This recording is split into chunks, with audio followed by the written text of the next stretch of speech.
గుంటూరు జిల్లా సత్తెనపల్లి వైసీపీ కార్యాలయానికి వెళ్లిన మంత్రి అంబటి రాంబాబు కీలక వ్యాఖ్యలు చేశారు. ఇక నరసరావుపేట ఎంపీ అభ్యర్థిగా అనిల్ కుమార్ యాదవ్ను వైసీపీ అధిష్టానం ప్రకటించడంపై బీసీ వర్గాలు ఆనందం వ్యక్తం చేస్తున్నారని తెలిపారు.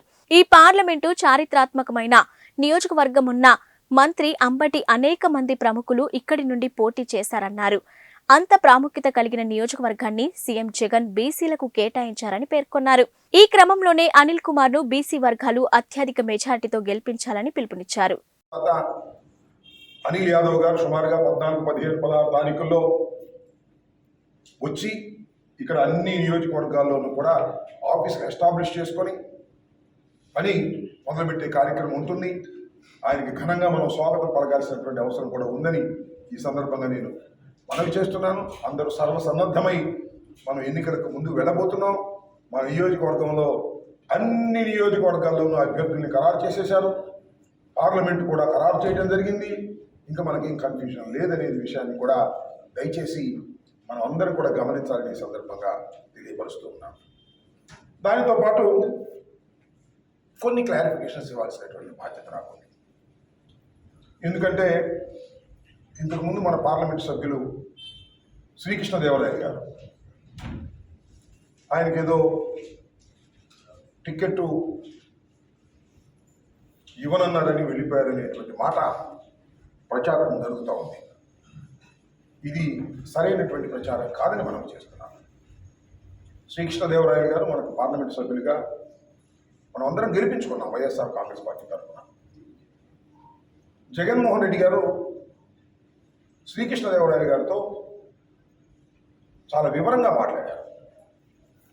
ఎందుకంటే ఇది బీసీకి ఇవ్వాలని నేను భావిస్తున్నాను, మీరు గుంటూరు పార్లమెంటుకు వెళ్ళండి అని ఆయనకు సలహా ఇచ్చారు. మీరు గుంటూరు పార్లమెంటుకు వెళితే గెలుస్తారని కూడా చెప్పారు. గుంటూరు పార్లమెంటు చాలా కష్టమని, నేను అక్కడ గెలవలేనని ఆయనకు వివరించాడు. మీరు అధైర్యపడవలసిన అవసరం లేదు, డెఫినెట్గా గుంటూరు పార్లమెంట్ కూడా గెలుస్తాము, మీరు ఎంపీ అవుతారు అని పదే పదే ఆయన కన్విన్స్ చేయడానికి ప్రయత్నం చేశారు. చేస్తే ఆయన మొండికేస్తే ఒక మాట చెప్పాడు చివరిలో, ఒకవేళ నువ్వు అనుకున్నట్టు జరిగితే నీకు రాజ్యసభ ఇస్తాను, నువ్వు కంటెస్ట్ చేయి, పార్టీ కోసం నువ్వు కంటెస్ట్ చేయాల్సిన అవసరం ఉంది. గుంటూరు ఇస్తే కొద్దిగా అవతల బాగా సామాజిక వర్గం వారు పోటీ చేస్తారు కాబట్టి మీరు అక్కడ సూటబుల్, లాస్ట్ టైం నువ్వు అక్కడ పోటీ చేస్తానంటే నేను ఇక్కడ పంపించాను, ఈసారి నా మాట విను అని పార్టీ అధ్యక్షులు ఆయన రిక్వెస్ట్ చేశారు. రిక్వెస్ట్ చేస్తే ఆయన టికెట్ ఇవ్వలేదని ప్రచారం చేస్తున్నారు. తప్పని మనం చేస్తున్నాం. టికెట్ ఇవ్వడం కాదు, ఫలానా చోట నిలబడమంటే నేను నిలబడను అనేటువంటి మాట మాట్లాడితే సరే, తర్వాత కన్విన్స్ అవుదామని అనుకునే దశలో జగన్మోహన్ రెడ్డి గారు కూడా మన చాలామంది ఎమ్మెల్యేలు వెళ్ళి ఆయన్ని ఇద్దాం అని అంటే కన్విన్స్ అవ్వడానికి సిద్ధంగా ఉన్న తరుణంలో ఆయన పార్టీని వదిలి వెళ్ళిపోవడం చాలా దురదృష్టకరమని నేను మనవి చేస్తాను. ఇది సరైనటువంటి విధానం కాదు రాజకీయాల్లో అని మనం చేస్తున్నాం. రాజకీయాల్లో మన ముఖ్యమంత్రి కానీ పార్టీ అధ్యక్షుడు కానీ ఏం చెప్తే అది చేసేవారే రాజకీయాల్లో పైకి వస్తారు తప్ప నాకు ఫలానా సీటు కావాలి ఫలానా సీటు కావాలంటే కుదురుతుందా? నేను అడుగుతా ఉన్నా, మీ అందరినీ అడుగుతా ఉన్నా, అలా ఆలోచించే వాళ్ళు అడుగుతా ఉన్నా. నాకు గుంటూరు ఇమ్మని అడిగాను, నేను సత్యనపల్లి వెళ్ళమన్నాడు జగన్మోహన్ రెడ్డి. నాకేం పని సత్యనపల్లి? వచ్చా ఆయన మాట విని, ఒకసారి ఓటమి పాలయ్యా, మళ్ళా టికెట్ ఇచ్చి పోటీ చేయమన్నాడు, గెలిచా, మంత్రి ఇచ్చారు. పార్టీ నేను మనవి చేస్తున్నా, పార్టీ మన ఎక్కడ పెడితే అక్కడ పెట్టేటటువంటి నాయకులు కావాలి తప్ప పార్టీని వాడుకుని నాకు ఉపయోగపడలేదని వదిలిపెట్టి వెళ్ళడం ధర్మం కాదు. ఇది చాలా దుర్మార్గం అని కూడా ఈ సందర్భంగా నేను మనవి చేయదలుచుకున్నాను. లీడర్ వైఎస్ జగన్మోహన్ రెడ్డి గారు, రాష్ట్ర ముఖ్యమంత్రి, ఈ పార్టీ అధ్యక్షుడు, ఆయన చెప్పినట్టుగా వినటం అనేది ధర్మం. మనకు అన్యాయం జరగదు, న్యాయమే చేస్తాడనే విశ్వాసంతో ముందుకు వెళ్ళవలసినటువంటి నాయకులను నువ్వు తప్పుదోవకు వెళితే పార్టీ ఎలా మేనేజ్ చేయగలుగుతారని మనం విశ్వస్తున్నాం. కాబట్టి శ్రీకృష్ణదేవరాయలు గారు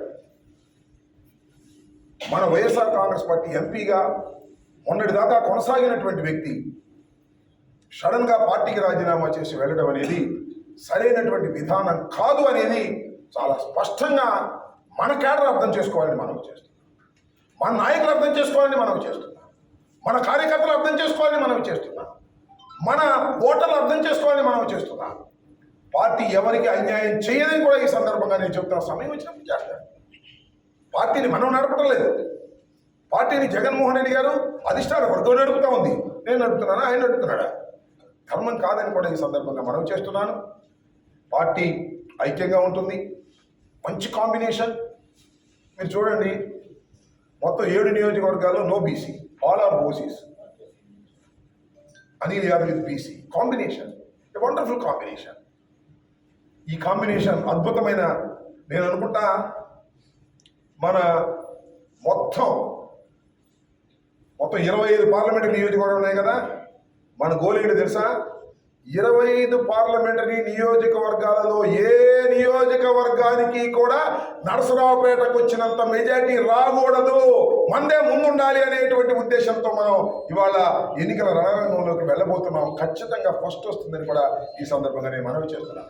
ఏ నియోజకవర్గంలో రానంత మెజార్టీని మనం 7 శాసనసభ్యులుగా ఉన్నటువంటి అభ్యర్థులుగా ఉన్నటువంటి మేము గట్టిగా ప్రయత్నం చేయటం, మీ అందరూ సహకరించడం ద్వారా తలమానికగా ఉండాలని ఈ సందర్భంగా నేను కోరుకుంటున్నాను. అదే పద్ధతుల్లో నియోజకవర్గంలో ఉన్నటువంటి ప్రజానీకం కార్యకర్తలు గట్టిగా పనిచేయాలని కూడా ఈ సందర్భంగా నేను కోరుకుంటున్నాను.